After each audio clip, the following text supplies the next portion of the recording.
Coucou à tous, c'est Wings4X et aujourd'hui on se retrouve pour une nouvelle review. Donc il s'agit cette fois-ci de la review de Tecna City Girl, qui est vraiment magnifique. Donc je vais tout de suite commencer la review. Donc j'ai aussi fait des custos de Stella et Musa City Girl, mais je ne vous les montrerai pas parce que ce sont des custos et vous les verrez déjà dans ma série. Donc pour Musa vous l'avez déjà vu, pour Stella elle arrivera dans les épisodes... je crois 14 ou 15 à peu près. Donc voilà, donc cette review sera dédiée uniquement à Tecna City Girl, qui est la seule que j'ai dans cette collection. Donc on va commencer la review par ses chaussures.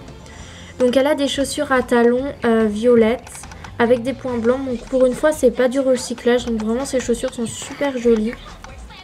J'aime beaucoup.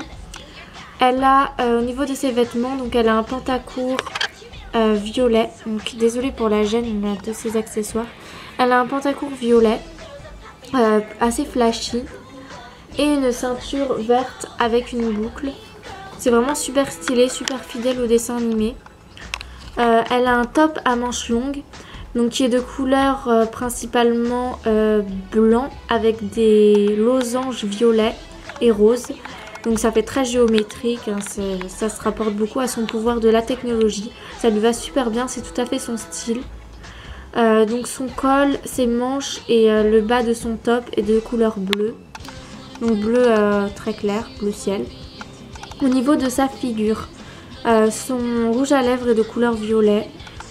Ses yeux sont bleus, son fard à paupières est rose et violet. Donc toujours d'un maquillage assez discret comme les Love and Pet. Et comme Love My Pet aussi. Ses cheveux donc ils sont courts avec des mèches plus claires, donc comme Tecna a habituellement. Cependant sa coupe est un petit peu différente, je sais pas si vous voyez, elle a des mèches plus courtes que d'autres. Quand on compare à d'autres poupées, on voit que sa coiffure est un petit peu différente. Elle a un carré assez différent, même si je trouve dommage qu'il ne lui ait pas fait les cheveux longs comme en Billy Vix.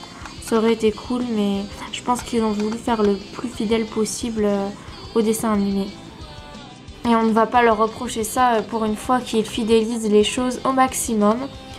Donc elle est vendue avec 3 accessoires. Donc un téléphone qui est de couleur vert, qui d'ailleurs à mon goût est préhistorique pour Tecna. Mais je pense qu'à cette époque-là, les tactiles n'existaient pas. Donc c'est pour ça qu'ils lui ont mis un téléphone comme ça. Ou alors ils n'ont pas fait attention, je sais pas.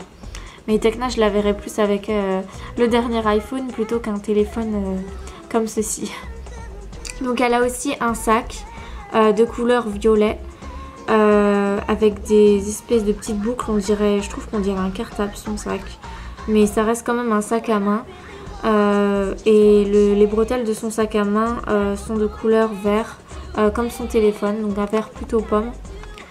Et elle a aussi une caméra de couleur violette. Alors ça, j'ai pas trop compris leur délire parce que encore un téléphone, un sac à main, ok, mais une caméra, j'aurais mieux vu Tecna avec un ordinateur qu'avec une caméra. Mais bon. Donc voilà pour la review de la poupée. Donc je vais vous montrer l'arrière de sa boîte parce que je l'ai gardée. Donc l'arrière de sa boîte est comme ceci. Donc désolée pour le manque de luminosité, je filme le soir donc il n'y a pas tellement de lumière. Donc ici on y retrouve le logo Wings Club en rose. Ici collectionne-les toutes. Le nom de la collection, donc Wings Fashion and Magic, donc qu'on peut aussi appeler City Girl. Et toutes les Wings dans la collection. Donc on y retrouve Musa, Layla, Flora, Bloom, Stella, Roxy et Tecna que j'ai. Donc Tecna est la seule que je possède dans cette collection. Si j'aurais vraiment aimé avoir les autres en fait. Si elles avaient été vendues en France, j'aurais fait toute la collection. Mais c'est une collection qui n'a jamais été vendue en France à part Bloom avec Sky. Donc voilà. Donc là, pour moi la perfection dans cette collection et celle que j'aimerais trop avoir, c'est Roxy. J'espère vraiment un jour réussir à l'avoir. Sinon pour les autres, je les aime bien mais je ne cherche pas à les avoir tant que ça. Ensuite en bas on y retrouve la phrase donc Come join the Wings Club, let's go shopping. Donc c'est un peu la phrase slogan de cette collection. Et pour ce qui s'agit du fond derrière les poupées, il s'agit du centre commercial de Gardenia. Donc voilà, cette review est terminée. Donc je vais vous dire un petit peu ce que je pense de cette collection avant de vous laisser. Donc c'est une collection vraiment que j'adore. Je l'affectionne particulièrement. Je les trouve vraiment super fidèles au dessin animé. Il n'y a pas de points négatifs. À part peut-être, comme je vous ai dit, les accessoires qui correspondent pas forcément aux faits. Mais sinon, dans l'ensemble, cette collection est vraiment très réussie. Le seul truc que je trouve dommage, bien évidemment, c'est que elles ne sont pas sorties en France. C'est vraiment super dommage. Parce que c'est vraiment une collection, je pense, qui aurait plu. Et je me demande vraiment pourquoi ils ne l'ont pas sortie en France. Voilà, donc cette review est terminée. On se retrouve bientôt pour de prochaines reviews. Bisous à tous, bye!